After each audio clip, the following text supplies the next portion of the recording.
Halo bro dan sis, apa kabar hari ini? Waduh, semoga sehat walafiat semuanya ya. Salam Pancasila, selamat bergabung kembali bersama Trisno Riset tentunya.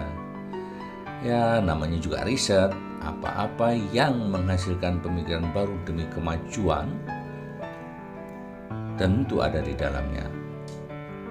Tentu untuk kemajuan dong, dan untuk hidup yang lebih baik. Nah, di akhir video ini ada yang unik dan perlu bro dan sis simak. Makanya tonton terus video ini agar tidak gagal paham. Oke? Oh ya, jangan lupa ya, pakai masker, cuci tangan, dan jaga jarak biar bisa terus nonton video Trisno Riset, ya kan? Nah, kali ini kita jalan-jalan ke pantai Tanah Lot, Bali. Wah, ombaknya bro dan sis membuat kita semakin mantap berpikir tentang masa depan loh. Nah, sambil jalan-jalan saya akan membantu membuka wawasan pemikiran bro dan sis tentang kompetensi manusia. Kenapa kok lamaran sering kali ditolak setelah evaluasi psikologis? Apa sih rahasianya? Dan bagaimana menyikapinya di kemudian hari untuk anak dan keturunan kita agar siap menghadapi era persaingan yang semakin ketat di dunia prestasi dan pekerjaan. Jika Anda seorang pengusaha misalnya nih, pasti dapat merasakan betapa pentingnya mengukur kompetensi seseorang agar perusahaan dapat berkembang maju dengan tenaga-tenaga yang profesional dan bermutu. Nah, ukuran bermutu ini yang sangat krusial. Tentu para ahli memiliki pandangan, metode, dan rumus tersendiri dalam mengukur mutu seseorang. Nah, psikolog memiliki pendekatan yang berbeda-beda namun muatannya sama dan memiliki standarisasinya sendiri-sendiri. Saya akan menyajikan salah satu metode yang dipakai sebuah lembaga psikologi yang sudah berpengalaman dalam mengukur kompetensi seseorang ini, yaitu dari Lembaga Psikologi Terapan Grahita Indonesia dengan metode PMBO-nya, Projective Multibasis Orientation, sebuah media garis sebagai alat bantu penelitian. Nah, metode ini melahirkan gambaran tentang motivasi intelektual seseorang yang merupakan sebagian kompetensi seseorang di berbagai kecakapan guna mendukung kinerja seseorang. Nah, pada orang dewasa disebut motivasi intelektual atau motivasi belajar pada anak dan remaja. Seorang yang bermutu setidaknya memiliki kecakapan dan kompetensi, di antaranya kemampuan problem solving, menyelesaikan masalah, planning, kemampuan merencanakan, skala prioritas, membedakan mana yang penting dan tidak penting, daya cipta, pemahaman, memori, komunikasi, pembobotan masalah, pengetahuan umum, kecepatan dan ketelitian, pengembangan diri, dan endurance atau daya tahan seseorang. Nah bro dan sis, mari kita lihat satu persatu ya. Problem solving, kemampuan memecahkan masalah. Nah, kalau problem solving diberi skala 0 sampai 100, Anda pada skala berapa nih? Nah, instansi, perusahaan, pengguna tenaga kerja tentu ingin memiliki seorang pegawai yang kemampuan problem solvingnya di atas rata-rata, minimal pada skala 70 atau 80. Jadi kalau kita di bawah itu ya sulit diterima sebagai pegawai. Karena seorang yang problem solvingnya di bawah rata-rata orangnya pemalas, malas berpikir, malas belajar pada anak-anak, pada akhirnya juga malas bekerja pada orang dewasa. Pokoknya bisa bikin makan gaji buta deh setiap hari. Begitu ada masalah, apa yang terjadi? Lari dari masalah atau menghindar dari masalah. Bahkan ekstrimnya nih, bro dan sis, kalau tidak membunuh orang lain, membunuh dirinya sendiri kalau ada masalah. Nah ini kacaunya. Apalagi karakternya di bawah normal. Wah, bikin masalah baru bro dan sis, ya. Lihat itu di video. Anda bisa lihat sendiri kan kasus-kasus pembunuhan, kebingungan bayar utang nggak bisa, membunuh suami dan anaknya sendiri. Luar biasa kan? Makanya walaupun orangnya pintar sekalipun, jika problem solvingnya rendah, tentu para psikolog tidak akan merekomendasikannya karena berisiko. Nah, siswi atau siswa yang problem solvingnya rendah, ya malas berpikir, maunya nyontek, mengambil jalan pintas. Kok bisa demikian ya? Bro dan sis, hal ini terkait dengan pola asuh di masa pertumbuhan. Nah, contohnya bisa dilihat di akhir video ini. Bro dan sis, jangan lupa ya lihat ya. Kalau ada PR, orang tua yang sibuk mengerjakannya selalu ditolong, dipenuhi tanpa batas yang jelas. Tidak percaya akan kemampuan anak, ini akan menggerus kemampuan problem solving anak kita. Nah, ke depan dia jadi orang yang tergantung, malas dan takut akan tantangan, atau menjadi generasi yang pesimistis. Nah, apakah Anda di posisi ini? Coba cari tahu dengan mengevaluasi ke psikolog. Sebaiknya sejak dini kita harus mengetahuinya agar segera dapat diperbaiki atau ditingkatkan.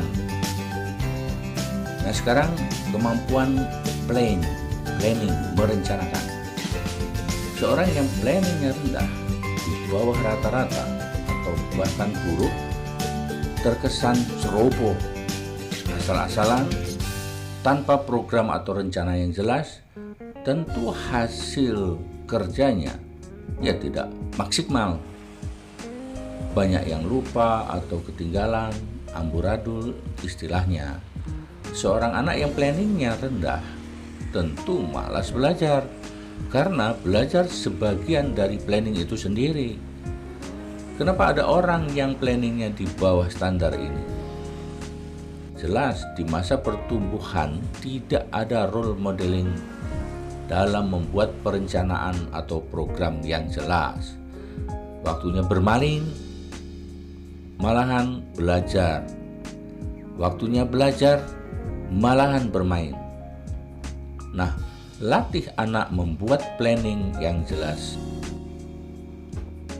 Latih anak membuat planning yang rapi, teratur, jadwal yang jelas, dan diawasi oleh orang dewasa. Nah, jika Anda pemilik perusahaan misalnya, maukah Anda menerima pegawai yang bekerja asal-asalan, ceroboh, dan tanpa program persiapan yang rapi? Jawabannya tentu tidak, bukan? Nah, ini yang perlu diperhatikan. Makanya ada orang yang pintar tapi tidak diterima di suatu lini pekerjaan, ya, karena kelemahan ini diketahui lewat pemeriksaan psikologis. Nah, bro dan sis, selanjutnya kemampuan skala prioritas. Pada tahapan ini, seseorang tidak dapat membedakan mana yang penting, mana yang kurang, atau tidak penting sama sekali. Artinya, sulit menentukan prioritas sehingga pekerjaan jadi terbengkelai. Nah, pelajar yang rendah skala prioritasnya sulit berprestasi. Harusnya belajar, besok ulangan. diajak teman main layangan, ayo aja. Hal ini karena lingkungan di masa pertumbuhannya tidak pernah memberi perintah ganda kepada anak dan membiarkan anak memilih dan memilah sendiri mana yang dianggap penting. Nah, bro dan sis, kemampuan daya cipta. Nah, seseorang yang daya ciptanya di bawah standar terlihat fenomena rendah dalam melahirkan konsep pemikiran baru dan karya cipta yang baru. Cenderung konsumtif, meniru dan kuntul munyuk istilahnya, kata orang Jawa itu ya, ikut-ikutan gitu. Artinya seperti sapi dikeluh, diikat hidungnya ya, tarik kemana mau, ke sini mau ya. Artinya seperti sapi dikeluh itulah ya, tanpa pernah berinisiatif. Kinerja orang ini sangat minim kemajuan dan pembaharuan. Inovasi ya mampat, kreativitasnya sekarat. Nah, tentu perusahaan akan merugi jika mempekerjakan seorang yang sedemikian itu. Anak yang daya ciptanya rendah sulit memahami rumus dan konsep analisa. Penyebab dari semua ini adalah rendahnya perhatian dan kepedulian lingkungan sekitar terhadap ide, pendapat, cerita, dan celotehan anak selama masa pertumbuhan. Ujian sangat membantu mengembangkan daya cipta ini, bro dan sis. Nah, sekarang pemahaman. Seseorang yang rendah pemahamannya tulalit, susah mengerti dan memahami perintah, masa bodoh, dan tidak mampu mengembangkan memori atau ingatan. Hal ini karena rendahnya outdoor learning. Jadi, pola asuh yang sebaiknya diterapkan agar pemahaman anak tumbuh baik adalah memperhatikan kepentingan anak daripada diri sendiri, mengulang setiap perintah, mengajak anak langsung ke lapangan.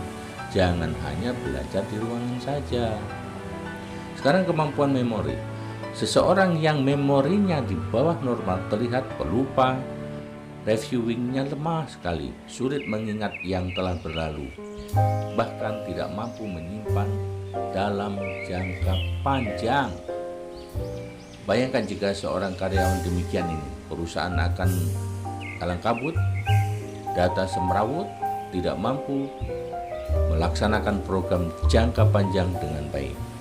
Anak yang memorinya rendah sulit menghafal dan cenderung mencontek atau meniru. Sekarang kemampuan komunikasi. Kebanyakan orang tua lupa bahwa komunikasi sangatlah penting dalam kehidupan sosial, sehingga lupa melatih anaknya berkomunikasi dengan baik. Latihan ini seharusnya dimulai sejak 4 bulan dalam kandungan. Seseorang yang lemah komunikasinya seringkali pemalu, sulit bergaul, dan bisa juga jadi pemarah.